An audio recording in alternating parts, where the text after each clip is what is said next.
First डेला आपल्याला theory class असेल. थेअरी क्लास म्हणजे आपल्याला गाडीतील माहिती असेल. गाडीतील म्हणजे माहिती म्हणजे काय असणार आहे, क्लच, ब्रेक, एक्सलेटर, त्याच्यानंतर गिअर कसे शिफ्ट करायचे हे आपल्याला फर्स्ट डेला आपल्याला इथं शिकवलं गेलं जाईल. त्याच्यानंतर आपल्याला काय म्हणजे 4 दिवस आपला मशीनवरती क्लास असेल म्हणजे सिम्युलेटर वरती क्लास असेल. त्याच्यानंतर आपलं 5व्या दिवसापासून आपलं ऑन रोड ट्रेनिंग आपलं स्टार्ट होईल. तर डेलीचं आपलं 5 किलोमीटर असेल, 20 दिवस असेल. त्याच्यानंतर 21 दिवस जो आहे तो आपला घाट सेक्शनचा असेल. तर घाटामध्ये गेल्यानंतर चढावरती थांबून गाडी पुढे कशी घ्यायची हे शिकवणार आपण.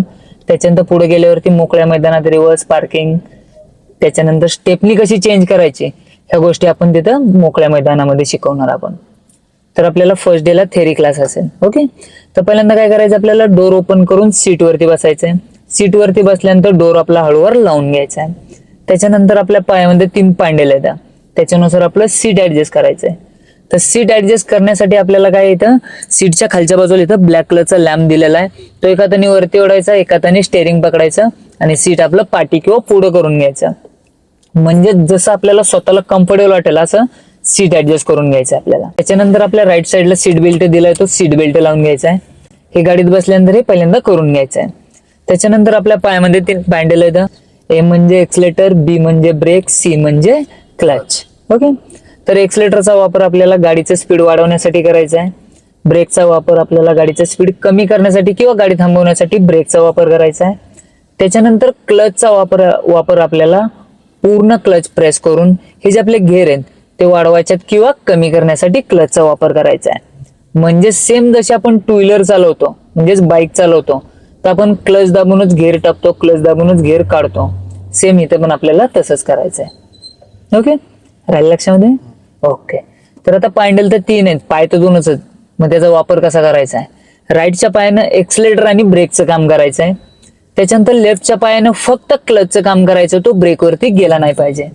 त्याच्यानंतर हे जे बटन आहे हे प्रेस केल्यानंतर आपल्या गाडीची पार्किंग लाईट चालू होते.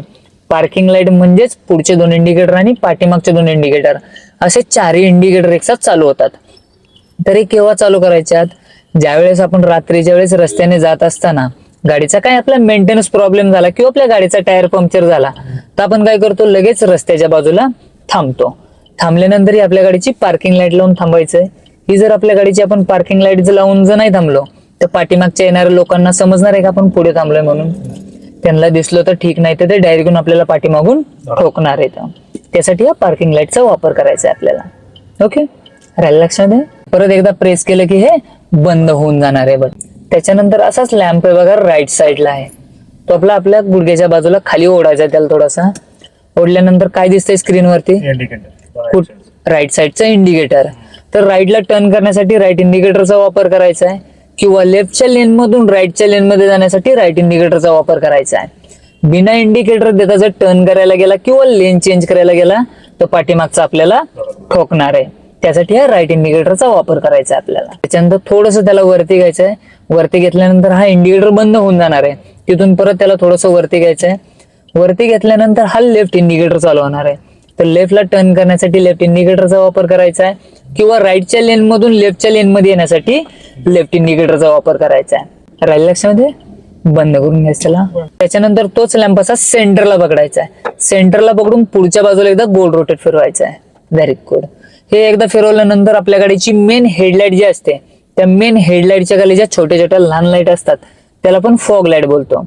तर हे फॉग लाईट केव्हा चालू करायची आहे, ज्यावेळेस आपल्या मराठी भाषेमध्ये सकाळच्या वेळेस धुकं पडतं तर हे धुकं पडल्यानंतर हे आपल्या गाडीचं फॉग लाईट चालू करायची आहे. जेणेकरून समोरून जर गाडी आली तर त्याला दिसलं पाहिजे आपण पण समोरून येतोय ते. त्यासाठी हा फॉग लाईटचा वापर करायचा आहे आपल्याला. ओके. त्याच्यानंतर अजून एकदा पुढच्या बाजूला फिरवायचं आहे. ओके. हे अजून एकदा फिरवल्यानंतर ही आपल्या गाडीची मेन हेडलाईट चालू होते, जी आपण रात्रीच्या वेळेस लावतो ती मेन हेडलाईट चालू होते. ओके. म्हणजे ज्या वेळेस आपण फॉग लाईट चालू करतो त्यावेळेस आपल्या गाडीची फक्त फॉग लाईटच चालू राहणार आहे. त्याच्यानंतर ज्यावेळेस आपण मेन हेडलाईट चालू करणार आहे त्यावेळेस आपल्या गाडीच्या दोन्ही लाईट चालू राहणार आहेत. म्हणजेच फॉग लाईट पण चालू राहणार आहे आणि मेन हेडलाईट पण चालू राहणार आहे. बंद करून घ्यायचं त्याला. तर हा लेफ्ट वाला लॅम्प घ्यायचा. ह्याच्यामध्ये आपली पूर्ण वायपर सिस्टीम आहे, तो असा 3 स्टेप मध्ये खाली येतो. फर्स्टला घ्यायचं थोडंसं. हे फर्स्टला घेतल्यानंतर हे हळूहळू कंटिन्यू रोटेट फिरत राहणार आहे. म्हणजेच हळूहळू पाऊस असेल तर हळूहळू आपलं कंटिन्यू रोटेट फिरत राहतं. त्याच्यानंतर थोडासा जोराचा पाऊस वाढला तर इथून स्पीड लिमिटचा सेकंड वरती घ्यायचं आपल्याला. सेकंड वरती घेतल्यानंतर थोडंसं अजून हे फास्ट फिरतं. त्याच्यानंतर अजून जोराचा पाऊस वाढला तिथून स्पीड लिमिटचा थर्ड वरती घ्यायचं खाली. थर्ड वरती घेतल्यानंतर हे अजून जोरात फास्ट फिरणार आहे. म्हणजे जसं जसं पावसाचं प्रमाण वाढेल तसं आपण इथून स्पीड लिमिटचं वाढवू शकतो किंवा कमी करू शकतो. तर याच्यामध्ये आपली पूर्ण वायपर सिस्टीम आहे. ओके. त्याच्यानंतर ते हळूहळू वरती बंद करून घ्यायचं, त्याला अजून एकदा घ्यायचं बस. त्याच्यानंतर अजून एक चौथा ऑप्शन दिलेला आहे त्याच्यात. तो चौथा ऑप्शन म्हणजे फक्त एकच सेल्फ होणार आहे वरती, वरच्या बाजूला प्रेस केल्यानंतर एकच सेल्फ होणार आहे. हा एकच सेल्फ होऊ शकतो. ओके, आलं लक्षामध्ये.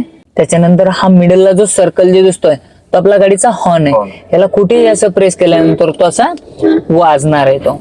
ओके, फक्त एवढाच फरक आहे त्याच्यामध्ये की बाहेरच्या बाजूला प्रेस केल्यानंतर कमी ताकद लावावं लागणार आहे, आतल्या बाजूला प्रेस केल्यानंतर थोडीशी जास्त ताकद लावावं लागणार आहे. एवढाच फरक आहे याच्यामध्ये. ओके, आलं लक्षामध्ये. ओके. त्याच्यानंतर आता आपल्याला काय करायचं, आता गिअर टाकायला शिकायचं आहे. तर आता आपली गाडी ऑन आहे आता, तर आपल्याला काय करायचंय, पूर्ण क्लच प्रेस करूनच गिअर टाकायला शिकायचं आहे. पूर्ण क्लच प्रेस करायचं आपल्याला. Very good. असं पकडून ठेवायचं आहे, सोडायचा नाही अजिबात त्याला. ओके. तर आता आपली गाडी न्यूट्रल आहे. तर हे न्यूट्रल कसं ओळखायचं, ज्यावेळेस आपला गिअर न्यूट्रल मध्ये असतो त्यावेळेस हा गिअर लेफ्टला किंवा असा राईटला फिरतो. ज्यावेळेस आपला गिअर हा न्यूट्रलला असतो त्यावेळेस गिअर हा लेफ्टला किंवा असा राईटला फिरतो. आणि ज्यावेळेस गिअर मध्ये जातो त्यावेळेस तो गिअर असा लेफ्टला किंवा असा राईटला फिरत नाहीये, तो एकाच जागेवरती अटकून राहतो. तर आपल्याला ह्याच्यावरती आपल्याला डायरेक्शन दाखवलेलं, डायरेक्शन नुसार आपल्याला गिअर टाकायला शिकायचंय. तर तो आता मिडलला आहे. मिडलला आहे म्हणजे 3 आणि 4च्या मध्ये आहे. तर आपल्याला फर्स्ट गिअर टाकायचा आहे. तर फर्स्ट गिअर टाकण्यासाठी त्याला पहिल्यांदा काय करायचंय, लेफ्टला घ्यायचा आहे. हा लेफ्टला घेऊन पुढे हा फर्स्ट गिअर झाला. ओके. त्याच्यानंतर थोडंसं हलकसं माझ्या बाजूला प्रेस करून सरळ स्ट्रेट पाठीमागा हा सेकंड गिअर झाला. त्याच्यानंतर परत हलकासा मिडल घ्यायचा, मिडल वरून सरळ वरती थर्ड गिअर झाला. त्याच्यानंतर सरळ स्ट्रेट पाठीमागं 4 गिअर. त्याच्यानंतर परत हलकासा मिडल वरून राईट वरून पुढे 5th गिअर. ओके, हा 5th झाला. त्याच्यानंतर आपल्याला रिव्हर्स टाकायचा आहे. तर 5th वरून रिव्हर्स वरती जाणार नाही आपला. जसं आपल्याला फर्स्ट वरून सेकंड वरती जाता येतं तसं 5th वरून रिव्हर्स वरती जाता येत नाही. त्यासाठी काय करायचं, त्याला पहिल्यांदा न्यूट्रल करायचंय. न्यूट्रल करून राईटला घ्यायचंय, राईटला घेऊन पुढे हा पाठीमागं रिव्हर्स. ओके, आलं लक्षामध्ये. अजून एकदा पहा, आपण हे पूर्ण न्यूट्रल केली. लेफ्टला घेऊन पुढे हा फर्स्ट, हलकासा माझ्या बाजूला प्रेस करून सरळ स्ट्रेट पाठीमागा हा सेकंड गिअर.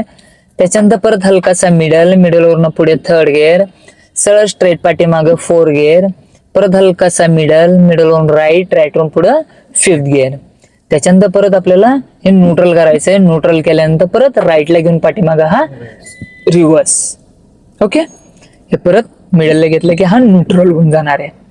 ओके, आलं लक्षामध्ये. ओके, सोडून द्यायचा क्लच. ओके. त्याच्यानंतर हा आपला गाडीचा हँड ब्रेक आहे. ज्यावेळेस आपण आपली गाडी रस्त्याच्या बाजूला किंवा आपल्या पार्किंग मध्ये पार्क करतो, पार्क केल्यानंतर ती जागा चढावरती किंवा उतारावरती असते, बरोबर. तर आपण काय करतो, तिथे नेऊन आपली गाडी पार्क करतो. पार्क केल्यानंतर चावी बंद करून गाडीतून उतरून जातो.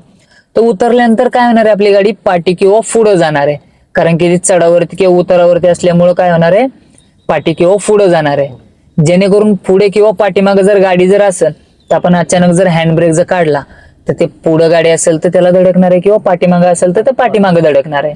त्यासाठी काय करायचं, आपल्याला गाडीतून कंपल्सरी उतरायच्या अगोदर आपल्या गाडीचा हँड ब्रेक लावून उतरला पाहिजे. म्हणजेच आपल्या गाडीच्या टायरांना ब्रेक लावून उतरला पाहिजे. तर आता हँड ब्रेक लावलेला आहे म्हणजेच तो लॉक आहे. ज्यावेळेस आपल्याला अनलॉक करायचा आहे, अनलॉक करायच्या अगोदर आपल्याला काय करायचं, आपल्या पायामध्ये जो ब्रेक दिलेला आहे तो पहिल्यांदा प्रेस करून ठेवायचा आहे. प्रेस केल्यानंतर हा अनलॉक करण्यासाठी काय करायचं, आपल्याला ह्या 4 बोटांनी थोडंसं खालून वरती उचलायचंय. हे अंगठ्याने आपलं बटन प्रेस करायचं आणि खाली घ्यायचं आहे. हा अनलॉक झाला म्हणजेच गाडीच्या टायरांचा ब्रेक निघला. त्याच्यानंतर लॉक करायचं म्हटलं की हे बटन प्रेस करायचं आणि वरती ओढायचा, हा सोडून द्यायचा, मग गाडीच्या टायरांना ब्रेक लागला. ओके, आलं लक्षामध्ये. ओके,